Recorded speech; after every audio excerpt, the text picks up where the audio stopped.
शिवसेना युबीटीकडून मनसेला प्रभाग समिती अध्यक्षपद देण्याची शक्यता. बीएमसीत आपल्या कोट्यातील प्रभाग समिती देणार असल्याची सूत्रांची माहिती. विरोधी पक्षनेत्याच्या मुद्द्यावरून संजय राऊतांचा सरकारवर घणाघात. विरोधी पक्षनेता नसणं म्हणजे लोकशाहीला कलंक असल्याचं मत. सरकार जाणीवपूर्वक टाळाटाळ करत असल्याचा आरोप.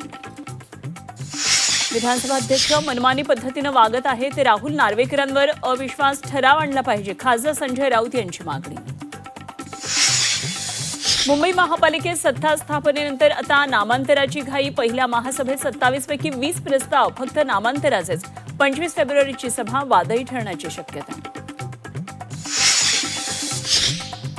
सोलापूरच्या मोहोळमध्ये छत्रपती संभाजी महाराजांच्या पुतळ्यावरून वाद. विनापरवानगी उभारलेला पुतळा हटवण्याच्या हालचाली. पुतळा हटवण्यास स्थानिकांचा विरोध.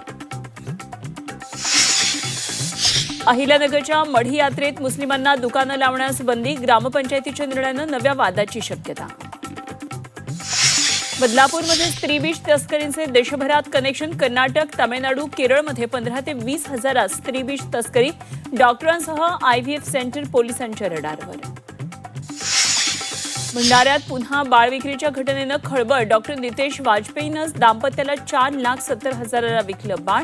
महिला व बालविकास अधिकाऱ्यांनी पोलिसांच्या मदतीनं बाळाला घेतलं ताब्यात. IIT पवईमध्ये विद्यार्थ्याच्या बॅगेमध्ये सापडली 5 जिवंत काडतुसं. विद्यार्थ्यांवर गुन्हा दाखल. मुंबई पोलिसांकडून अधिकचा तपास सुरू. सोलापूर धुळे महामार्गावर कारचा भीषण अपघात. नवदाम्पत्याचा जागीच मृत्यू. चालक गंभीर जखमी. चालकाचं नियंत्रण सुटलं. कार टोलच्या कमानीला धडकली.